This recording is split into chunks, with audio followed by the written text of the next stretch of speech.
Hi guys, ரொம்ப நாள் கழிச்சு ஏதாவது ஸ்நாக்ஸ் பண்ணலான்னு சொல்லிட்டு வீட்டில் வந்து மேங்கோ இருந்துச்சு. ஸோ அதை வச்சு நான் புட்டிங் தான் பண்ண போகிறேன். இதை புட்டிங்னும் சொல்லலாம், ஜெல்லினும் சொல்லலாம்.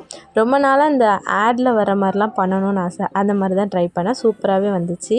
சரி வாங்க இதை எப்படி பண்ணுறதுன்னு பார்க்கலாம். ஃபஸ்ட்டு ஒரு மிக்ஸி ஜாரில் வந்துட்டு மேங்கோஸை கட் பண்ணி சேர்த்துட்டு சுகர், வாட்டர் சேர்த்து நல்லா கிரைண்ட் பண்ணி எடுக்கணும். நல்லா பல்ப்பாக அடைச்சிக்கோங்க.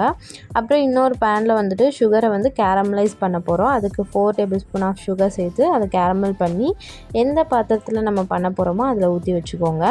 அடுத்தது ஜெலட்டினை வந்துட்டு நம்ம சோக் பண்ணணும் ஒரு 10 மினிட்ஸ். அதுக்காக நான் அது சேர்த்து வாட்டர் சேர்த்து சோக் பண்ண விட்டுட்டேன்.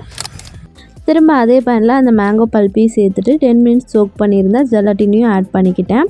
கொஞ்சம் திக்காக இருந்ததுனால கொஞ்சம் பால் ஆட் பண்ணிட்டு நல்லா மிக்ஸ் பண்ணிகிட்டே இருந்தால் இன்னும் கொஞ்சம் திக்காயிரும். அப்புறம் அடுப்பு ஆஃப் பண்ணிவிட்டு அதே பாத்திரத்தில் ஆட் பண்ணி ஃப்ரிட்ஜில் ஒரு 2 to 3 ஹவர்ஸ் வைக்கணும். நான் ஓவர் நைட் வச்சுருந்தேன். நெக்ஸ்ட் டே மார்னிங் டீமோல்ட் பண்ணையில் எனக்கே ரொம்ப டெம்டிங்காக இருந்துச்சு. மேலே கேரமலாகவும் உள்ளே சாஃப்டாகவும் சூப்பராகவே இருந்துச்சு. பாய்.